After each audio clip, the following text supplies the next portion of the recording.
ಇದೀಗ ಬರ್ತಾ ಇರುವಂತಹ ಮೇಜರ್ ಅಪ್ಡೇಟ್ ಕುರ್ಚಿ ಕಿತ್ತಾಟಕ್ಕೆ ಕ್ಲೈಮ್ಯಾಕ್ಸ್ ಬರೆಯಲಾಗಿದೆ.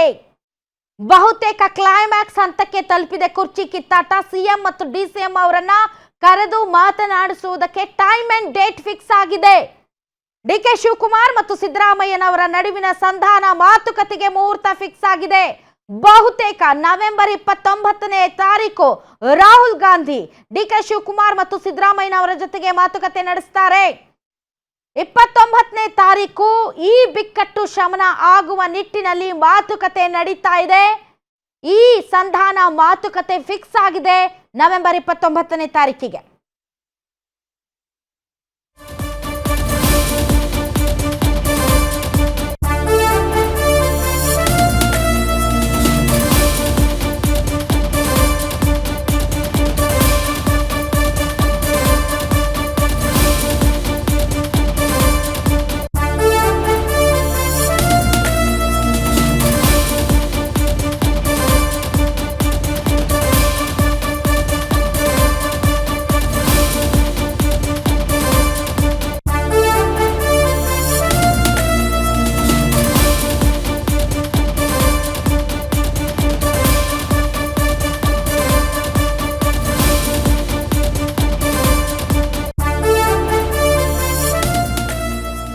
ಮುಖ್ಯಮಂತ್ರಿ ಮತ್ತು ಉಪಮುಖ್ಯಮಂತ್ರಿಗಳ ನಡುವೆ ಸಂಧಾನ ಮಾತುಕತೆಗೆ ಮುಹೂರ್ತ ಫಿಕ್ಸ್ ಆಗಿದೆ.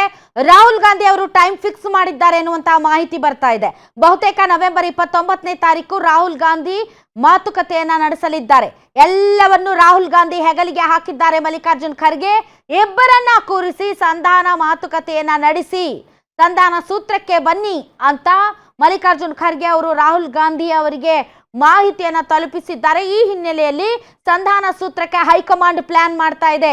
ಈಗಾಗಲೇ ದೆಹಲಿಯಲ್ಲಿದ್ದಾರೆ ಮಲ್ಲಿಕಾರ್ಜುನ್ ಖರ್ಗೆ. ಹಿಂದೆ ರಾಹುಲ್ ಗಾಂಧಿ ಅವರ ಜೊತೆ ಚರ್ಚೆಯನ್ನು ನಡೆಸ್ತಾರೆ ಮತ್ತು ರಾಜ್ಯದಲ್ಲಿ ಆಗ್ತಾ ಇರುವಂತಹ ಎಲ್ಲ ಬೆಳವಣಿಗೆಗಳ ಬಗ್ಗೆ ರಾಹುಲ್ ಗಾಂಧಿ ಅವರಿಗೆ ವರದಿಯನ್ನ ಒಪ್ಪಿಸ್ತಾರೆ. ವರದಿಯನ್ನ ಪಡೆದ ನಂತರ ಡಿಕೆ ಶಿವಕುಮಾರ್ ಮತ್ತು ಸಿದ್ದರಾಮಯ್ಯನವರನ್ನ ಕರೆಸಿ ರಾಹುಲ್ ಗಾಂಧಿ ಅವರು ಮಾತುಕತೆಯನ್ನ ನಡೆಸ್ತಾರೆ. ಚಳಿಗಾಲದ ಅಧಿವೇಶನ ಈಗಾಗಲೇ ಫಿಕ್ಸ್ ಆಗಿದೆ. ಚಳಿಗಾಲದ ಅಧಿವೇಶನಕ್ಕೋಸ್ಕರ ಪ್ರತಿಪಕ್ಷಗಳು ಕೂಡ ಕಾಯ್ತಾ ಇವೆ.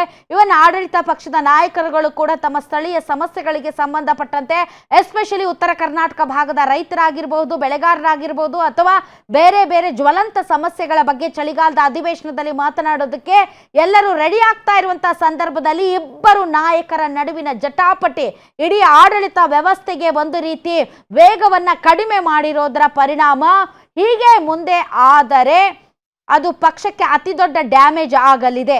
ಆ ಹಿನ್ನೆಲೆಯಲ್ಲಿ ನವೆಂಬರ್ 29ನೇ ತಾರೀಕು ಇಬ್ಬರು ನಾಯಕರನ್ನ ಕರೆಸಿ ರಾಹುಲ್ ಗಾಂಧಿ ಅವರು ಮಾತನಾಡಿ ಒಂದು ಸಂಧಾನ ಸೂತ್ರವನ್ನ ರೆಡಿ ಮಾಡ್ತಾರೆ. ಆ ಸಂಧಾನ ಸೂತ್ರ ಏನಾಗಿರಬಹುದು? ಮಾರ್ಚ್ವರೆಗೂ ಕಾಯಿರಿ ಅಂತ ಹೇಳ್ತಾರಾ? ಅದಾದ ಮೇಲೆ ತಮ್ಮನ್ನ ಡೆಫಿನೆಟ್ಲಿ ಮುಖ್ಯಮಂತ್ರಿ ಮಾಡ್ತೀವಿ ಅಂತಾರಾ? ಅಥವಾ ಈಗಲೇ ಮುಖ್ಯಮಂತ್ರಿ ಬದಲಾವಣೆ ಮಾಡ್ತಾರಾ? ಯಾವ ಸಂಧಾನ ಸೂತ್ರವನ್ನ ಈಗ ಹೈಕಮಾಂಡ್ ರೆಡಿ ಮಾಡಿದೆ? ಯಾಕೆ ಅಂತಂದ್ರೆ ಇದು ಜೇನುಗೂಡಿಗೆ ಕಲ್ಲ ಹಾಕೋ ಕೆಲಸ. ಒಂದು ವೇಳೆ ಈ ಒಂದು ವಿಚಾರದಲ್ಲಿ ಯಾರಿಗೇ ಆಗಲಿ ಮನಸ್ತಾಪ ಬಂದರೆ ಆ ಜೇನ್ನೊಣಗಳು ರಾಹುಲ್ ಗಾಂಧಿ ಹೈಕಮಾಂಡ್ ಮುಖ ಕೆಡಿಸೋದಂತೂ ಗ್ಯಾರಂಟಿ. ಆ ಹಿನ್ನೆಲೆಯಲ್ಲಿ ಈ ಸಂಧಾನ ಸೂತ್ರ ವಯಾ ಮೀಡಿಯಾ ಇಬ್ಬರಿಗೂ ಒಪ್ಪಿಗೆ ಆಗಬೇಕು. ಆ ನಿಟ್ಟಿನಲ್ಲಿ ಒಂದು ಉತ್ತಮವಾದಂಥ ತೀರ್ಮಾನವನ್ನ ರಾಹುಲ್ ಗಾಂಧಿ ತೆಗೆದುಕೊಳ್ಳಬೇಕಾಗುತ್ತೆ. ಇಲ್ಲೇ ಇರೋದು ರಾಹುಲ್ ಗಾಂಧಿ ಅವರ ಚಾಣಕ್ಯತನ, ಇಲ್ಲೇ ಇರೋದು ರಾಹುಲ್ ಗಾಂಧಿ ಅವರ ಡಿಸಿಷನ್ ಮೇಕಿಂಗ್ ಪವರ್, ಇಲ್ಲೇ ಇರೋದು ಅಧಿಕಾರದಲ್ಲಿರುವಂತಹ ಕಾಂಗ್ರೆಸ್ ಪಾರ್ಟಿಯನ್ನ ಇನ್ನೂ ಯಾವ ರೀತಿ ಗಟ್ಟಿ ಮಾಡಬೇಕು ಅಂತ. ಸೊ ಆ ಥರದ ಒಂದು ಗಟ್ಟಿ ನಿರ್ಧಾರ ಹೇಗೆ ಯಾವ ರೀತಿ ಹೊರಬರುತ್ತೆ ಅನ್ನುವಂಥ ಕುತೂಹಲ ಎಲ್ಲರಿಗೂ ಇದೆ. ರಾಹುಲ್ ಗಾಂಧಿ ಅವರು ಈಗ ಪ್ಯಾನ್ ಇಂಡಿಯಾ ನಾಯಕರಾಗಿದ್ದಾರೆ.